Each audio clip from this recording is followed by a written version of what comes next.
বিসমিল্লাহির রহমানির রহিম। আসসালামু আলাইকুম। সুপ্রিয় বন্ধুরা, দি রেইন কুকিং কটেজে সকলকে সাদর অভিনন্দন। শুরু করছি আমার আজকের একটি নতুন ভিডিও। আজকের রেসিপি করলার রোস্ট। নাম শুনে একটু থমকে যাওয়ারই কথা। এটা কেন করলাম, তাই না? এত কিছু থাকতে না, খুব ইজি। আজ সোমবার এবং আয়ামেবাজের নফল রোজা, তাই ভাবলাম একটু ইফতারি টাইপের দিলে মন্দ কি না। এটা শুধু ইফতারি টাইপ হয়েছে সেটা না, যেসব বাচ্চারা করলা খেতে চায় না বা যারা ডায়াবেটিক্সের পেশেন্ট, তিতা খেতেই হয়, বা অনেক মানুষ আছে যারা রোগী, কারণ তিতা কিন্তু মুখের স্বাদ বৃদ্ধি করে। প্রথম পাতে যদি একটু তেতো হয় তাহলে কিন্তু আপনি যাই খাবেন তাই ভালো লাগবে। তো সেজন্যই ভাবলাম একটু ইউনিক স্টাইলে আপনাদের সামনে একটা রেসিপি প্রেজেন্ট করি। কেমন, আর ভিডিওটা কেমন হয়েছে অবশ্যই বলবেন। ভালো লাগলে একটি লাইক তো অবশ্যই, আর হ্যাঁ, সাবস্ক্রাইব করবেন না।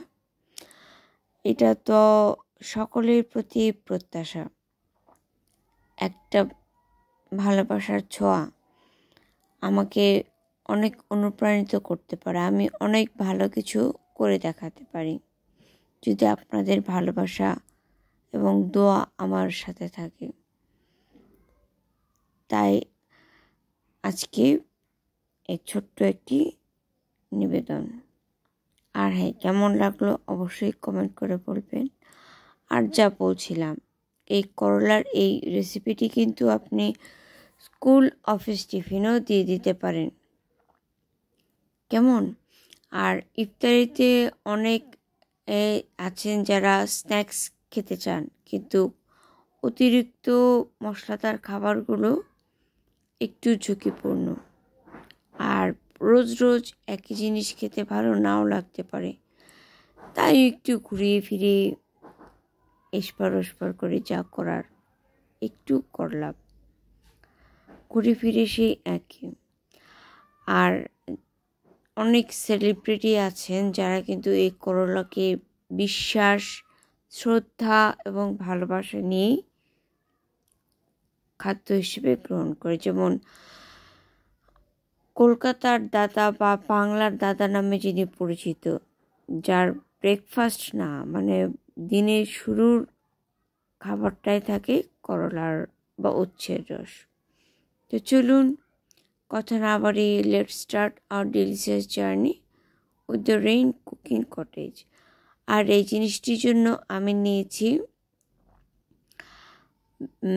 দেখুন, রসুন বাটা, জিরে বাটা, কালো জিরে,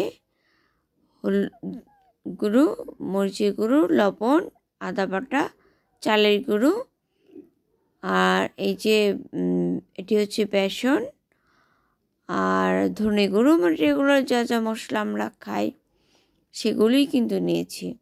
আর এখানে অবশ্যই বেসনটা একটু বেশিই রাখবেন আর চালের গুঁড়োটা একটু কম, এতে একটু ক্রিস্পি হবে। কেমন, আর এই দেখুন আমাদের মহানায়িকা করলা।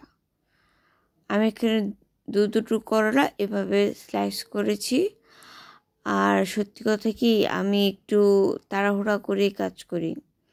আপনারা হয়তো অনেকেই জানেন যে বাসায় আমার অনেক রোগী, আমি নিজেও একটা রোগী। তিনটে রোগী মেনটেন করতে গিয়ে ভিডিওটা আসলে একটু দ্রুত করে ফেলি, তাই সব কিছু মেলে খুলে দেখানোটা সম্ভব হয়ে ওঠে না। তাই আমার এই ভুলগুলো ক্ষমা সুন্দর সহনশীলতার সাথে দেখবেন। যা বলছিলাম, আমি কিন্তু এখানে কোনো পানি মিশাইনি, একটু গরম তেল মিশিয়েছি, মানে জাস্ট একটু ব্যাটার টাইপ হবে, করলার গা মেখে মেখে থাকবে আর কি। দেখুন মেখে নেওয়ার পর জিনিসটা এরকম হয়েছে। আর আপনারা চাইলে এটা ঘি দিয়েও করতে পারেন, বা সরিষার তেল, তবে আমার কাছে যেটা হাতে ছিল তড়িঘড়ি করে আমি সেটাই দিয়েছি। ঘি দিয়ে করলে জিনিসটা আরও মোলায়েম হবে, মানে খুব সফটনেস হবে। আর এই দেখুন একটু বেশি তেলে ভাজবেন, মানে ওই যে বেগুনি বা আলুর চপ যেভাবে করে ওইভাবে।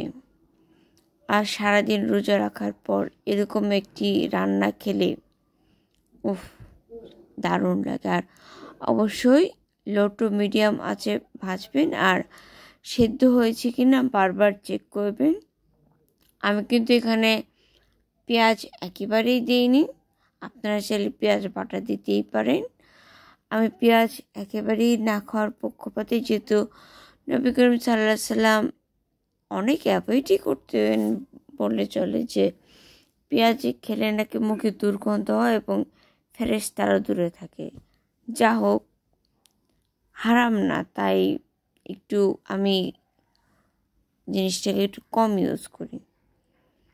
তো যাই হোক, আপনারা লাগলে ব্যবহার করবেন। আর ভিডিওটি কেমন লাগলো অবশ্যই আমাকে জানাবেন। তা আজ তবে এই পর্যন্তই। Enjoy yourself, be happy and stay with peace. আল্লাহ হাফেজ। সকলের সুস্থতা কামনা করছি। কেমন, আপনারা আমার জন্য দোয়া করবেন। সালামুন কালাম মির রাব্বির রহিম।